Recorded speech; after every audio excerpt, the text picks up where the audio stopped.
নমস্কার। হর হর মহাদেব, জয় মহাকাল। আজকে যে টপিকসটা নিয়ে ডিসকাশন করব, বিবাহিত জীবনের ওপরে আমি কিছু কথা বলবো।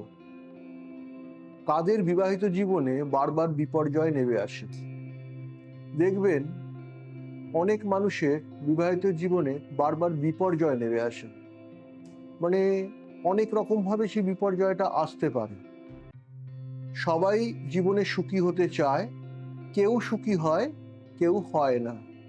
তো এই জায়গাটা থেকে জীবনের সুখী বিবাহিত জীবনে সুখী অনেকেই হতে চায় বা সবাই হতে চায়, কিন্তু কেউ সুখী হয়, কেউ হয় না। এই হয় নার জায়গায় কিন্তু বিপর্যয় উঁকি মারে। তো কাদের বিবাহিত জীবনে বিপর্যয় বারবার আসে বা বিপর্যয় এসে উপস্থিত হয়, এই জায়গাটায় যখন বার্থ চার্ট কন্ডিশন অনুযায়ী, planetary point of view and position, আপনার বার্থ চার্ট কন্ডিশন অনুযায়ী জায়গাটাকে ফলো আপ করা হচ্ছে, মানে আপনার বার্থ চার্টকে ফলো আপ করা হচ্ছে। প্রথম দেখতে হবে ভেনাসের পজিশন কি আছে। বার্থ চার্টে ভেনাসের পজিশন ঠিক যেভাবে থাকবে, আপনার জীবনের বিবাহিত জীবন ঠিক সেইভাবেই কথা বলবে। এই ভেনাস মিনস হচ্ছে শুক্র, যেটাকে বাংলায় শুক্র বলা হয়, সেটাকে ভেনাস বলা হয় ইংরাজিতে। ভেনাসের পজিশন যদি টোটালি কোলাপসড পজিশনে থাকে ভেনাস, এবার একটা জিনিস জানতে হবে, বুঝতে হবে যে বার্থ চার্ট কন্ডিশনের কোন হাউসে বা কোন হাউস গুলোতে ভেনাস কোলাপস পজিশনে থাকে বা কোলাপসড হয়। Not only house, birth chart কন্ডিশনে তার নক্ষত্রটা কি নক্ষত্রে রয়েছে, ডিগ্রি কত পেয়েছে ভেনাস, এই যে একটা ডাউন পজিশনে আছে বা কোলাপসড পজিশনে এসে গেছে, তার পেছনে কিন্তু অনেকগুলো ফ্যাক্টর কাজ করছে। নাম্বার 1 ডিগ্রি, নাম্বার 2 তার হাউস, নাম্বার 3 কানেকশন, ভেনাস কার কানেকশনে বা কাদের কানেকশনে কানেক্ট করেছে, অ্যাটাচড হয়ে রয়েছে। তো সেই জায়গা থেকে ভেনাস যদি আপনার বার্থ চার্ট কন্ডিশনে সোজা বা সিম্পল ভাবে, সোজা কথায় বলতে গেলে, আপনার বার্থ চার্ট কন্ডিশনে ভেনাস আপনার ফেভারে নেই, খুব সিম্পল কথা, একেবারে আনফেভারেবল পজিশনে বসে আছে, আপনি বিবাহিত জীবনে সুখী হবেন না। বিবাহিত জীবনে বারবার বিপর্যয় আসবে। আর কি হতে পারে? অনেক ক্ষেত্রে কানেকশন আসছে, মানে সম্বন্ধ আসছে, ভেঙে যাচ্ছে, ম্যাচিওর করছে না, কারণ ভেনাস। বারবার সম্বন্ধ আসছে, ভেঙে যাচ্ছে, কিছুতেই ম্যাচিওর করছে না, বয়স বেড়ে যাচ্ছে, বাড়ির লোকের টেনশন উঠে যাচ্ছে, হাই প্রেশার হাই হচ্ছে, হাই প্রেশার হাই আরো হাই হচ্ছে, ব্লাড প্রেশারটা আরো বাড়ছে। কোনো কারণে কোনো কানেকশন লাইফে এলো, সেটা নেগেটিভ কানেকশন মার্চ করে গেল, কোনো পজিটিভিটি কিছু নেই, no positivity, negative connection march করে গেল, এমন একটা জায়গায় বিয়ে হয়ে গেল যে ম্যারেজ লাইফটাই একেবারে পুরো ডেস্ট্রয়, মানে পুরো একেবারে ধ্বংস হয়ে গেল। বিবাহিত জীবনটাই একটা বিপর্যয়ের সম্মুখীন হলো, সামনে এসে দাঁড়িয়ে গেল। বিবাহিত জীবনে অনেক স্বপ্ন নিয়ে বিয়ে করা হয়েছিল, চোখে অনেক স্বপ্ন ছিল, মনে অনেক আশা ছিল, সব ভেঙে চুরমার হয়ে গেল। কেন হয়? কেন হয়? কোনো না কোনো সাইড থেকে আপনার বার্থ চার্ট কন্ডিশনে ভেনাস আপনার ফেভারে নেই বা নেগেটিভ পজিশনে হয়ে রয়েছে, নেগেটিভ কানেকশনে রয়েছে, নেগেটিভ অ্যাটাচমেন্টে হয়ে রয়েছে, হাউস ওয়াইজ সে খুব উইক পজিশনে রয়েছে। ঠিক যে কারণগুলো বলছি, এই কারণগুলোই কিন্তু কারণ। যাদের জীবনের বিবাহিত জীবনের বারবার বিপর্যয় বা বিবাহিত জীবনে এই ঘটনাগুলো ঘটছে, আপনি আপনার বার্থ চার্টটা খুলে দেখুন, আপনার প্ল্যানেটারি পজিশনটাকে ফলো করে দেখুন, ঠিক এই কানেকশনগুলো আপনার বার্থ চার্টে থাকতে বাধ্য, আছেই, এর বাইরে হতে পারে না। ন্যাচারালি তার রেজাল্টটাও আসছে সেইভাবে, যেটা আছে তার রেজাল্টটাও সেইভাবে আসবে। ভালো থাকলে ভালো রেজাল্ট আসবে, খারাপ থাকলে খারাপটা রেজাল্ট আসবে। তো এখান থেকে রেস্কিউ করবেন কি করে? মানে আমি মানলাম যে, বুঝলাম যে এই পজিশনটা এখানে এইভাবে দাঁড়িয়ে রয়েছে, যে বারবার একটা বিবাহিত জীবনটা একটা অন্ধকার জগৎ, অন্ধকারের সামনে দাঁড়িয়ে রয়েছে।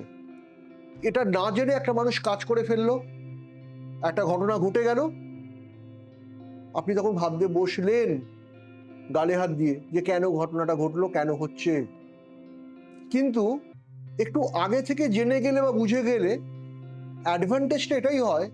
অ্যাডভান্টেজটা এটাই আসে যে আপনি তার একটা প্রিকশন অ্যান্ড প্রিপারেশন নেওয়ার মতো জায়গা পাবেন, অ্যাটলিস্ট একটা সঠিক চিন্তা করার মতো একটা জায়গা পাবেন, যে আপনি একটা রাইট থিঙ্কিং এর একটা জায়গা পাবেন, যে জায়গাটা নিয়ে আমি সঠিকভাবে ভাবার মতো একটা জায়গা পেলাম।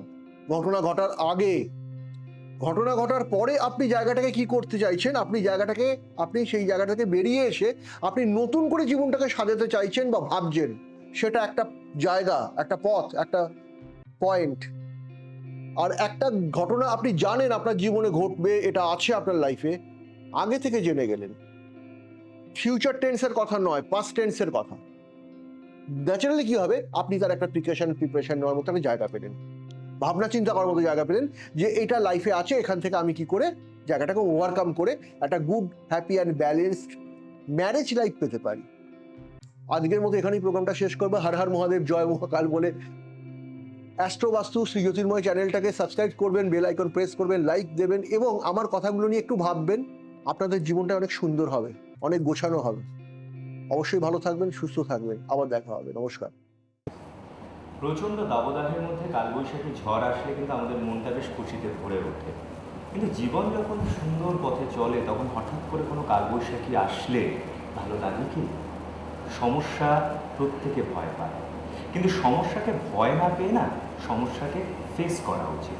ফেস করার জন্য আপনি অবশ্যই কখনো একা তা পারবেন না, আপনার সঙ্গে আপনার বন্ধু বান্ধব, আপনার পরিবারের লোকজন তো থাকবেই, কিন্তু কিভাবে ফেস করবেন সেটা দেখানোর জন্য যদি একজন মেন্টর থাকে তাহলে তাহলে তো সমস্যার সমাধান হয়ে যায়, প্রায় সমাধান হয়ে যায়।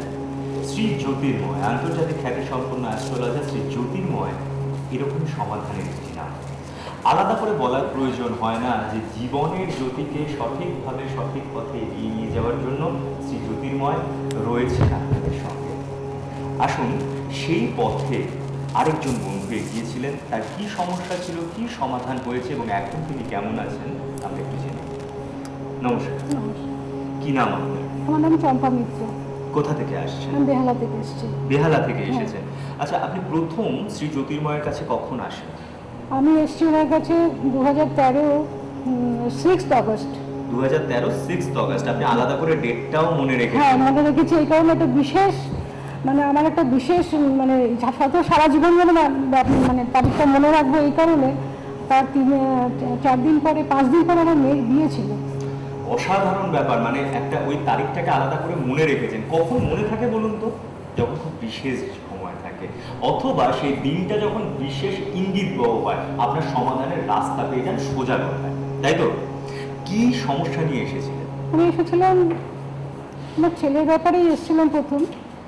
তারপরে তার আগে ওনার কাছে আসার আগে আমি 2-3 জায়গায় গেছি, কিন্তু মনে হচ্ছে যেন ঠিক, মানে আমার ঠিক স্যাটিসফাইড হতে পারছি না। সব রকমই করেছি, সব কিছুই করেছি, কিন্তু তাতেও মনে হচ্ছে যে হচ্ছে না। তাহলে শ্রী জ্যোতির্ময়ের কাছে ওনার কাছে আসলাম, ওনার কাছে যখন আসলাম সেটা হচ্ছে আমার একটা মানে অভ্যাস ঠিক না। আমি ভাবছি যে কার কাছে গেলে আমি সঠিক একটা পথ দেখতে পাবো।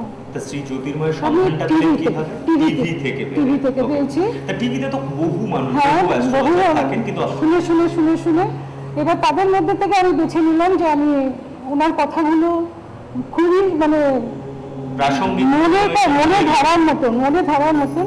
এবং যেদিনকে ওনার কথাটা আমি প্রথম, সেদিন মঙ্গলবার ছিল, আমি মানে একদম সেই লোকে সে বলে না নিশি ডাকে, সেই রকম ভাবে বাড়ি থেকে বেরিয়ে গেছিলাম। বাবা, অসাধারণ একটা কথা, নিশি ডাকে। সেই নিশি ডাকে কথাটার সঙ্গে না সবসময় একটা নেগেটিভ ফোর্স কাজ করে, কিন্তু এখানে আপনি শব্দটাকে এত সুন্দরভাবে ইউজ করলেন যে জীবনে যখন সমস্যা আসে তখন মনে হয় এরকম নিশি ডাকা বেশ ভালো, যে সমাধানের পথে নিশি ডেকে নিয়ে যাচ্ছে। মঙ্গলবার আমি তো ওনার কাছে গেলাম, সেই মুহূর্তে আমি আমার শুধু মেয়েকে জানিয়েছিলাম। আচ্ছা, মেয়ে চাকরি করে, মেয়েকে শুধু জানিয়েছিলাম যে আমি এরকম যাচ্ছি। কিন্তু সমস্যাটা কি ছিল? সেটা ছেলের সমস্যাটাই মেইন সমস্যা। ছেলেটাকে নিয়েই গেছিলাম ছেলের জন্য। ছেলে এখানে থাকে না, ছেলে ব্যাঙ্গালোরে থাকে, কিন্তু এখানে থাকতে সমস্যাটা পুরো এখান থেকে। কিন্তু ওখানে একটা চাকরি পেলে সেখানে চলে গেল, কিন্তু ওই চাকরিতে ঢুকে কিন্তু ওখানে গিয়ে কিন্তু মানে প্রতি মুহূর্তে অশান্তি, প্রতি মুহূর্তে মানে দিনে মধ্যে 14, 15, 16 এরকম প্রত্যেকটা ব্যাঙ্গালোর থেকে ফোন, মানে বুঝতে পারছেন ব্যয় সাপেক্ষ ব্যাপার। কিন্তু মানে কিন্তু আমি যখন ওনার কাছে যেদিন আসলাম তখন বললাম আমি ওই মঙ্গলবার গেলাম, রবিবার আমার মেয়ের বিয়ে। আমরা কিন্তু কেউ ভাবতে পারছি না যে ছেলে বিয়েতে আসবে কিনা, ছেলে কিন্তু বিয়ে হয়ে গেছে, ছেলের বউ আসবে কিনা আমি কিন্তু জানি না। আচ্ছা, এতটাই মানে অনিশ্চয়তার মধ্যে ওনাকে এসে বললাম, তখন উনি বললেন আপনি নিশ্চিন্ত থাকুন, ছেলে আসবে। এবং তারপর ছেলে এসে হচ্ছে 3 দিন আপনার মেয়ের উনি বিয়েও 3 দিন পরে সম্পন্ন। 3 দিন পরে উনি আবার 3 দিন পরে যেতে বললেন আমাকে, মঙ্গলবারের পরে শুক্রবার, যে আপনাকে এই রেমেডিটা আপনাকে, মানে ঠিক আছে আপনি যেটা বলছেন আমি নিশ্চয়ই করবো, যেতে এখন উপকার। এবং এতটাই জটিল ছিল ছেলের ব্যাপারটা যে আমি তো ভাবতেই পারিনি যে এখনো ছেলে টিকে আছে।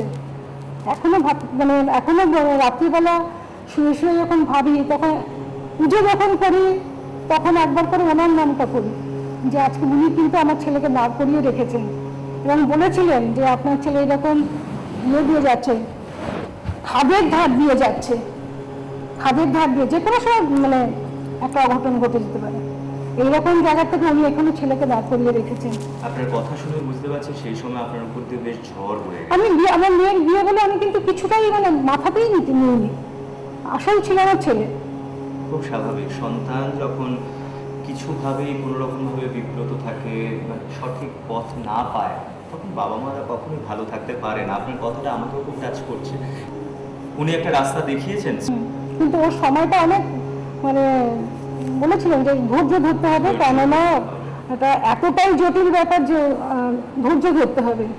আপনি আমার উপর ভরসা রাখুন, আমাকে যদি বিশ্বাস করুন, এই দুটো ভরসা আর বিশ্বাস। ভরসা আর বিশ্বাস, এইটা তো এখনো আছে। এরপরে আমার মেয়ের জন্য কিন্তু যখন ছেলের এরকম সমস্যা হলো, তখন আমি ভাবলাম তাহলে আমার মেয়েরটাও একটু কিছু করি, সামনে তার বিয়ে। আমিও যাদের কাছেই গেছিলাম তা ওনারাও মেয়ের জন্য করেছিলেন, কিন্তু তবুও সেখানেও মনে হচ্ছে যেন মেয়ের বিয়ে দিলাম, 3 মাসের মাথায় দেখছি, 6 মাসের মাথায় দেখছি চরম অশান্তি। তখন আমি মানে এইদিকে ছেলে নিয়ে অশান্তি, এদিকে মেয়ে নিয়ে অশান্তি। তখন ওনার কাছে আবার আমি আসলাম মেয়ের জন্য। তখন উনি মেয়েরটা করতে কি জামাইটা আগে মানে আরো বেশি ধরে ধরলেন যে এতটা সমস্যা জামাইয়ের জন্য আপনি জানতেন না, কি চলেন না। তারপরে বিয়ের আগে জটক বিচার করিয়েছিলেন না, ওটা ছেলের বাড়িরা করেছিল, মেয়ের বাড়ি ছেলের বাড়িরা করেছিল। কিন্তু ওরা কোনো রেমেডি মানে ওরা গেছিল ঠিকই, কিন্তু তার জন্য যেগুলো ওরা বলেছিলেন ওরা কিছুই করেননি, কোনো ব্যবস্থাই করেননি ছেলের জন্য। তা আমি খুব মানে অস্থির হয়ে গেলাম যে একে ছেলের বউ নিয়ে এতটা সমস্যা, তারপরে আবার মেয়ে জামাই নিয়ে এতটা সমস্যা। আমি তখন উনি আমাকে বললেন যে আপনি ছেলের বাড়ির সাথে আলোচনা করুন। আমি কারোর সঙ্গে আলোচনা করতে চাইলে আমি আমার মতন করবো, আপনি শুধু মানে আমার কথাতেই সব করুন। তখন উনি করলেন। অর্থাৎ শ্রী জ্যোতির্ময় আপনার দিকে তাকিয়ে আপনার কথা শুনে আপনাকে রেমেডি দিলেন। হ্যাঁ, জামাইকেও দিলেন, মেয়েকেও দিলেন। আচ্ছা, সেই পথেই আপনারা চললেন। এখন তারা যথেষ্ট মানে বলবো ধরুন 100 ভাগের 70 ভাগ ভালো আছে। বাহ। এবারে আশা করি এটা কতদিনের মধ্যে ফলটা পেলেন? 6 মাস। 6 মাসের মধ্যে? 6 মাসের মধ্যে মানে যেটা জড়ো হয়ে গেছিল সেটা ধীরে ধীরে কমে গেছে।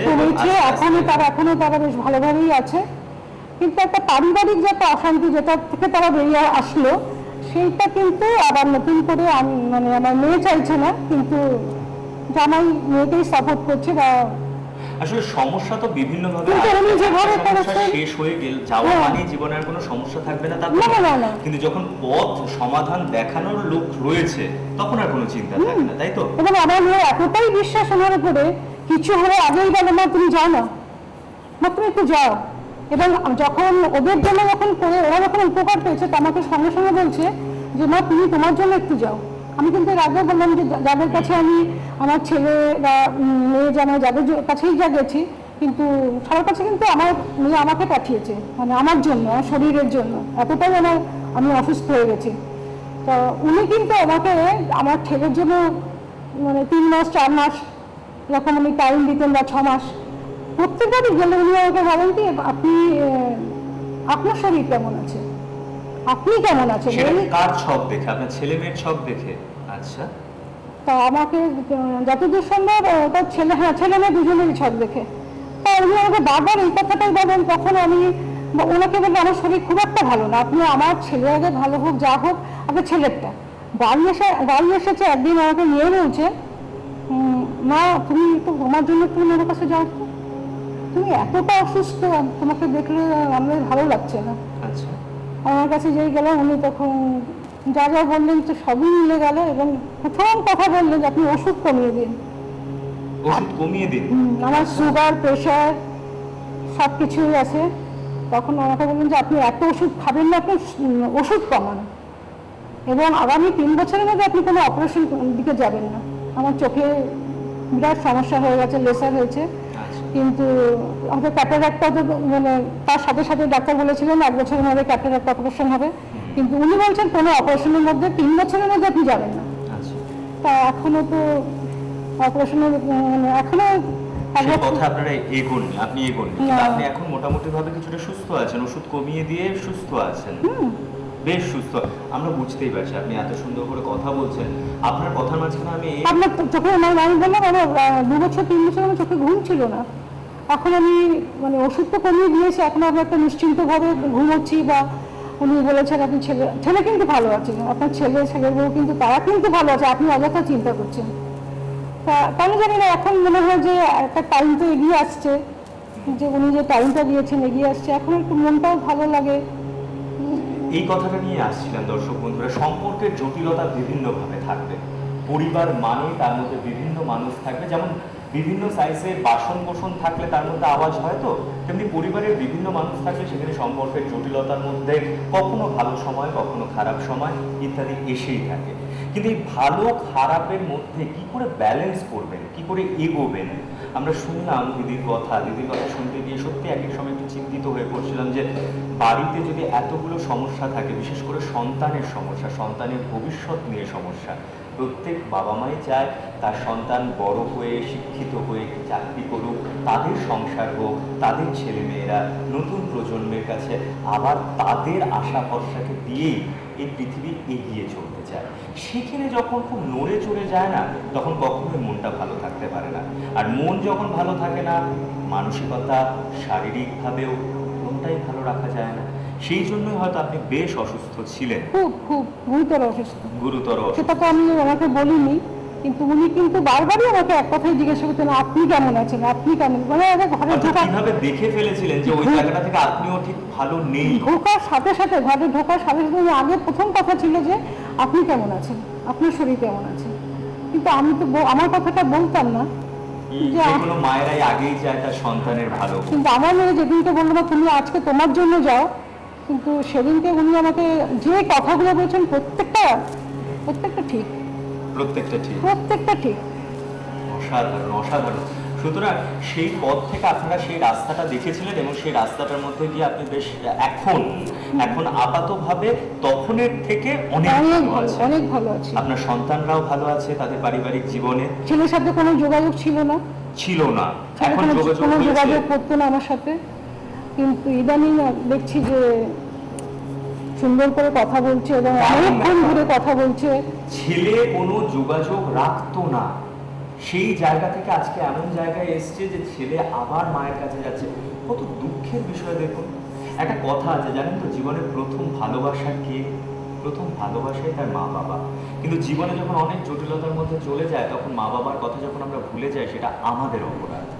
সে অপরাধের পথে না গিয়ে সে যখন আবার সঠিক পথে এসেছে, শ্রী জ্যোতির্ময়ের দেখানো পথে, তাহলে আপনারাই ভাবুন সেই জায়গাটা কতটা সুন্দর। আর সুন্দর মানে সত্য। আপনার মেয়েও নিশ্চয়ই এখন অনেক ভালো আছে, মেয়ে অনেক ভালো আছে, জামাই ভালো আছে। হ্যাঁ, সবাই শারীরিক এমন কথা উনি বলেছিলেন, অ্যাক্সিডেন্টের কথা যেভাবে বলেছিলেন, তার জন্য উনি বলেছিলেন যে কিছু হয়ে গেলে আমার কাছে আর আসবেন না, কারণ আমি সেটা ঠেকাতে পারবো না, সেটা আমি কিন্তু ঠেকাতে পারবো না। কিছু ঘটে যাওয়ার পরে কিছু কিন্তু আমি আর করতে পারবো না, এতটাই মানে তার জটিল অবস্থা হয়েছিল।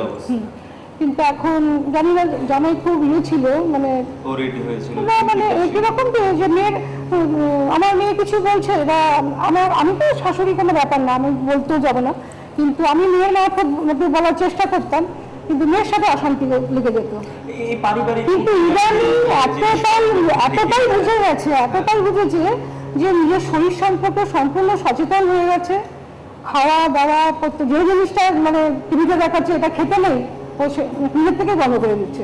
অসাধারণ। অর্থাৎ এই যে নিজস্ব চেতনার উন্মোচন, চেতনাকেও যে জাগাতে হয়, বোধ জাগাতে হয়, সেই জাগানোর পথটাও শ্রী জ্যোতির্ময় দেখিয়ে দিয়েছে। সর্বক্ষণ দু চাকা নিয়ে ঘুরে বেড়াতো।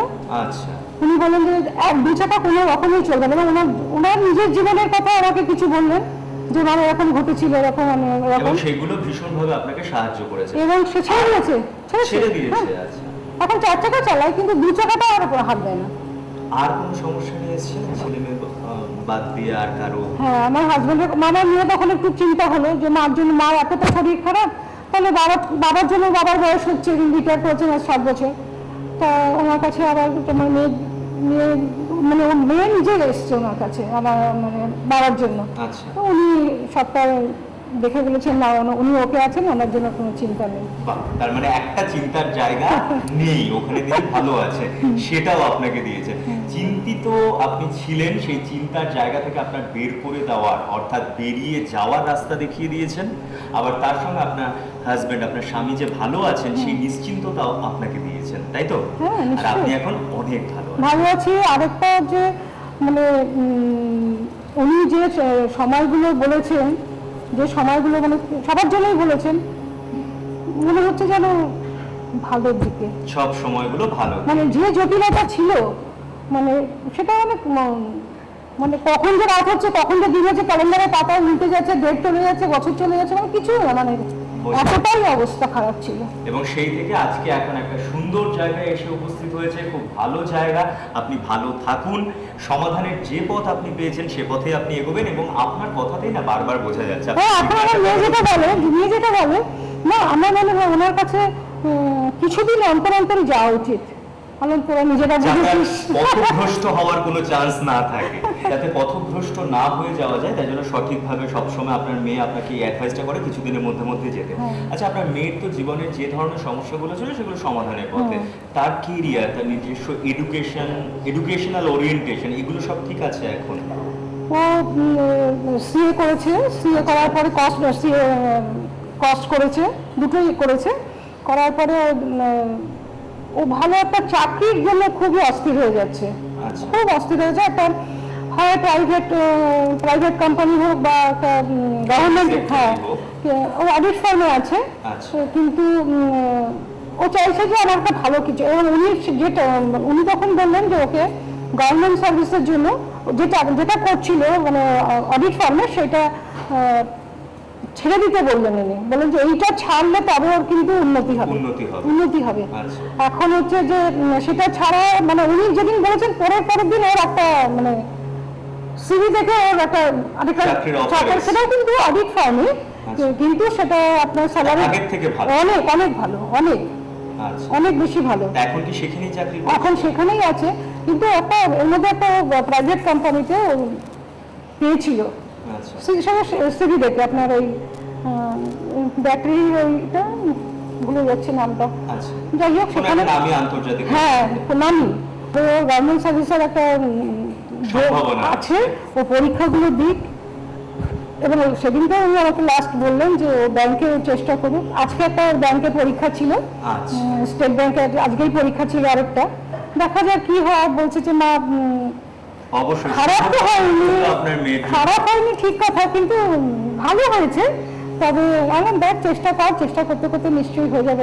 যখন আসার আগেও শ্রী জ্যোতির্ময় দেখিয়েছেন যে গভর্নমেন্ট চাকরির একটা সম্ভাবনা রয়েছে, অবশ্যই সেদিকে। আর একটা জিনিস দেখুন, একটা ছোট্ট জায়গাকে আপনাদেরকে খালি মনে করাবো দিদির কথা থেকে, যে একটি চাকরি শ্রী জ্যোতির্ময় বললেন কনফিডেন্টলি এটা ছেড়ে দিন, না হলে আপনার উন্নতির পথ নেই। ভরসা করতে হবে, বিশ্বাস করতে হবে, এবং তারপরে সেই চাকরিটা ছেড়ে দেওয়ার কিছুদিনের মধ্যে ভীষণ ভালো একটা চাকরি তৈরি। এই যে এই জায়গাটা, এই পথটা কোথায় দেখব, কোথায় পাবো? একটি নাম, এখনো ভরসা, এখনো বিশ্বাস করে আছে। যে আমাকে জিজ্ঞেস করে, না আমাকে তো বলেছিলেন যে আমার ব্যাংকে বা গভর্নমেন্ট সার্ভিস, অবশ্যই যখন একবার পথ দেখিয়েছেন তখন সেই বিশ্বাসের মধ্যে অবশ্যই যাবে। এই বিশ্বাস নিয়ে এই অনুষ্ঠানটা এখানেই শেষ করলাম।